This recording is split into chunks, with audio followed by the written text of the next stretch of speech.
Aide is caught on a school camera assaulting an 8-year-old student. But it's what Richardson ISD did not do that had the boy's mother reaching out to our I-team and investigative reporter Brian New. As a result of our reporting here on CBS News Texas and the I-team, the school district now making some changes. And we do want to warn you, you might find some of this video hard to watch. As students waited for the afternoon bus to arrive at Aiken Elementary School in Dallas, a cafeteria camera captured an interaction between this teacher's aide, who works in the special education department, and this 8-year-old student who's in second grade. The video has no sound, but shows the boy's reaction after being told by the aide to go sit down.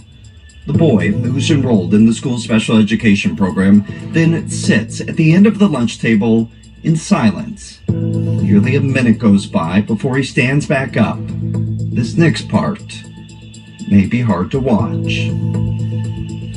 The boy's mother wants people to see this.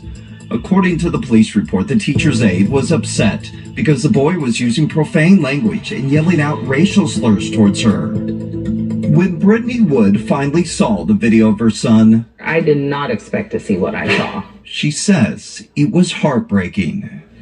It was really, really hard to watch because my child was completely helpless. The day after the assault, a student informed the principal of what happened. The principal then called the boy's mother. When the Richardson ISD Human Resource Department went to talk to the teacher's aide, the school district says she immediately resigned. I just don't want anyone else to be at risk.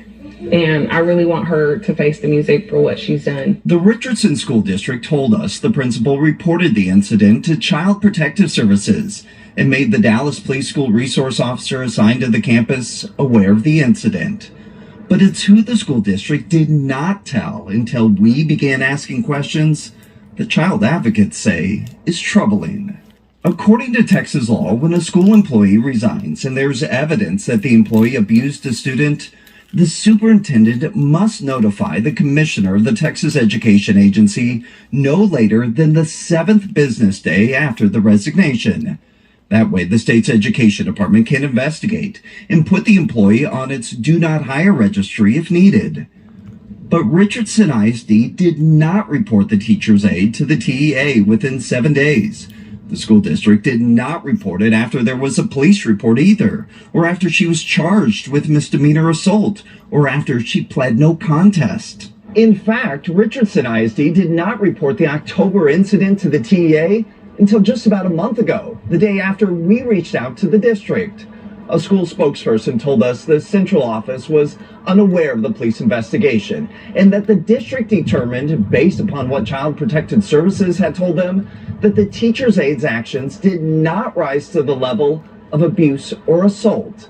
And that is why the district told us it did not report it to the state. Any suspicion of abuse, anytime there is an inappropriate restraint that injures a child, it should be reported. Kim Rogers with Disability Rights Texas says state education records show an increase in recent years of teachers and school workers assaulting students. She says the only way to change this is to hold these employees in schools accountable.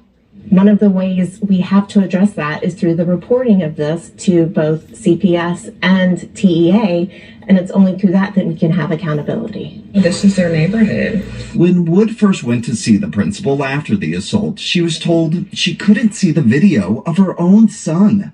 She would need to file an open records request. It was months before she first saw the video. The principal also refused to tell her the name of the teacher's aide, saying it was confidential.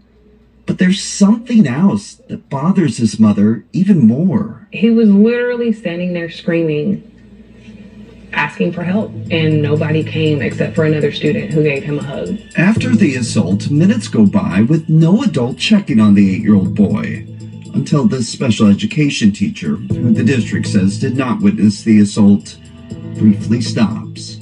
The district says the boy did not tell her what happened.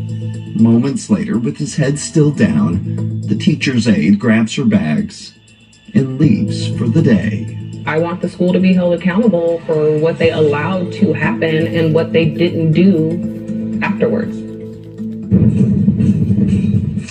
So we were able to reach the former school aide at her home. Through her door, she told us she had nothing to say. Meanwhile, Child Protective Services told us it could not comment on its investigation or what its investigators told school officials. Nicole, as for the Texas Education Agency, its investigation is still ongoing. Brian, there's so many layers and emotions buried in this story. We saw the movement that happened once you started digging, and that was finally reported from Richardson to the TEA. But can you tell us, what happened from your investigation? Is Richardson ISD now making any notable changes?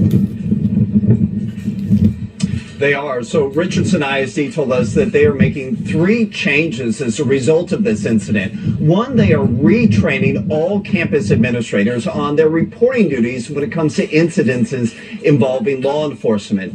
2, they are reminding campus administrators to consult with the HR department whenever a parent comes to them with a question about a school employee. The district says the principal here made a mistake in not telling the mother the name of that teacher's aide.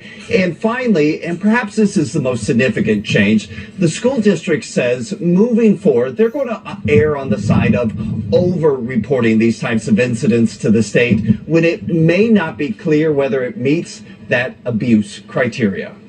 All right.